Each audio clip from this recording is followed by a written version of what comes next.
Alright guys, we are up here in the attic. We are going to set these Fieldpiece Job Link Probes up on this Bryant inverter system. This is a 5-stage.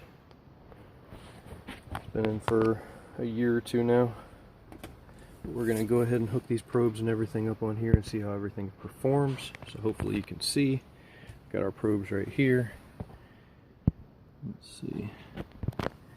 What we're going to do is we're going to go ahead and turn on our air probes. Just hold in the power button until you see a flash. Same on the other. You can see one's connected, two's connected. So we're going to go down and hit OK. We don't have anything connected outside yet. We are going to enter our CFM, which is 1385. Let's see. I don't know how well you can see this, but it's got like a, yeah, can't really see it because of the phone, but it's got like a Rolodex, almost like a old padlock. So I'm gonna enter 1385.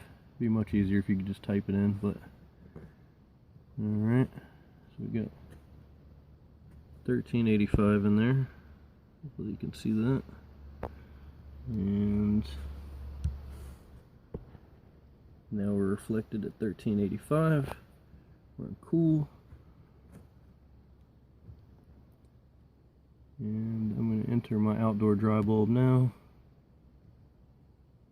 Outdoor dry bulb is 67. So we enter that. We're good there. And I'm going to wait to turn on the refrigerant probes and everything till we get outside. But like I said, we're up here in the attic. So what I'm going to do, I'm not going to punch any holes in the flex.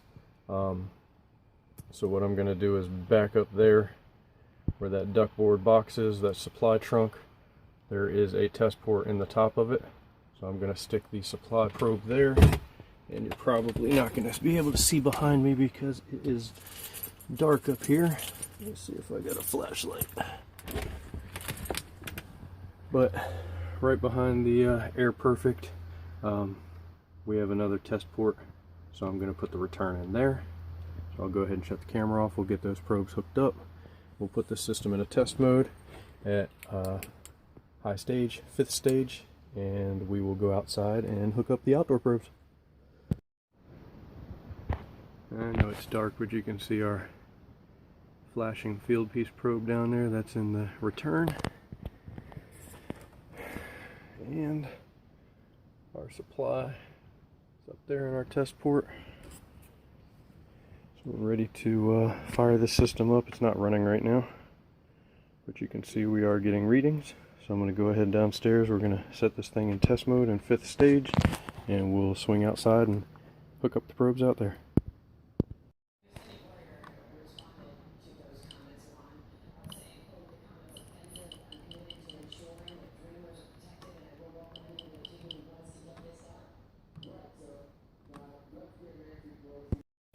Alright guys, we're out here at the condenser to set up the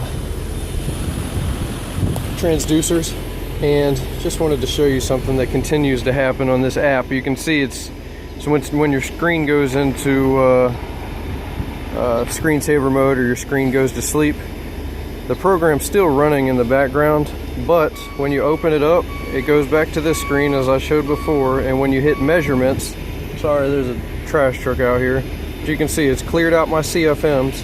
Basically clears out any information you've put in there. You can see outdoor temperature is not there anymore. Basically goes back to the start. So if your phone goes to sleep, you basically have to re-enter all the information. So let me shut this camera off. I'm going to get these probes hooked up. I'm going to re-enter the information, and then I'll have to make sure that my phone constantly stays open on the screen so it doesn't lose all the information I've put in. That's a big issue that Fieldpiece needs to address. Alright guys, all the probes are hooked up outside. If I hadn't mentioned before, these probes are IP55, IP55 rated, so you can use them in slightly rainy conditions, dusty conditions, stuff like that, and they're supposed to be sealed very well. But we have all the probes hooked up. I have to keep, again, making sure that this doesn't go to sleep. But you can see we are outside. We aren't very far from the air handler. It's about 15 foot in from that attic space up there, so we're not terribly far. But the range has already been pretty much established with these tools. So, but you can see we're still reading just fine out here, and we have our probes hooked up. So we're going to go ahead and let this run for a few minutes, and then we'll see what our numbers are looking like. This is a 4-ton unit, so we'll let it run for a few minutes, let everything steady out, and we will see what our numbers look like. Also, I may have failed to mention that these tools are IP55, IP55 rated, so you can use them in wet conditions, and they are dust resistant and also water resistant, so just keep that in mind. It was raining a little bit this morning, but it started to clear up now, so we'll go ahead and pop up in the attic and take a look at our numbers. Here is where you enter in the target superheat and subcooling. Might be able to see it a little bit better, but it's kind of like a old lock where you just roll the numbers up. Target for this particular system is 14 subcooling.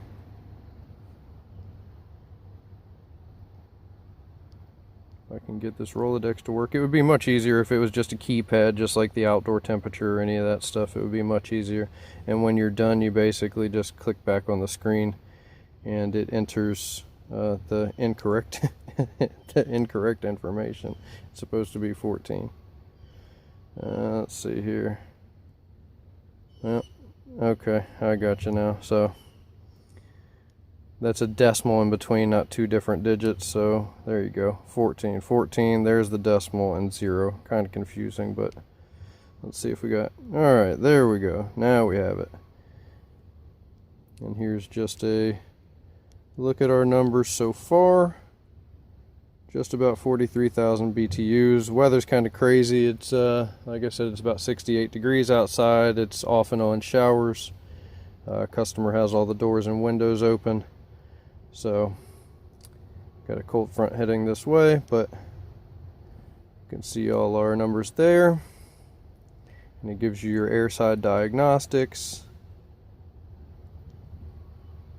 There's our pressures, superheat, subcooling. We're almost right on the money for our subcooling, so that's all good.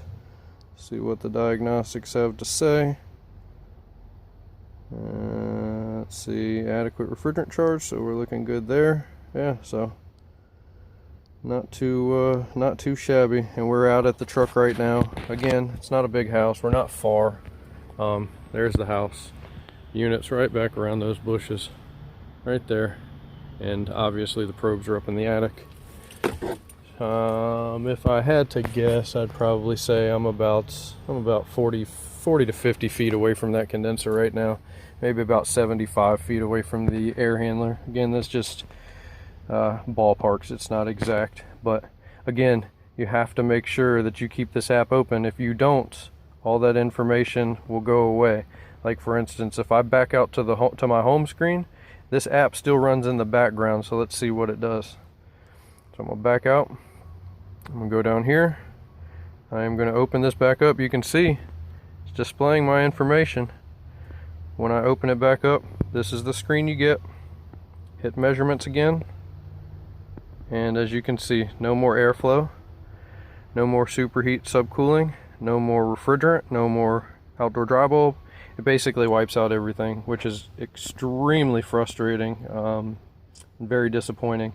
It should be able to run in the background just like any of the other apps. So that's definitely something that they need to fix, because it is very frustrating when you're letting a system run for say 20 or 30 minutes like the manufacturer recommends, and when your phone goes to sleep you basically have to re-enter all that information. So just something to keep in mind when you're using these tools. So that pretty much covers the real world functions of this tool. There are reports and things like that which I don't want to get into because I don't use any of those features, but we're going to go ahead and wrap this part of the video up. The final part of the video will be a just my general opinion, pros and cons of the tools, and yeah, give you my take on what I think of the tools as a whole. So stay tuned.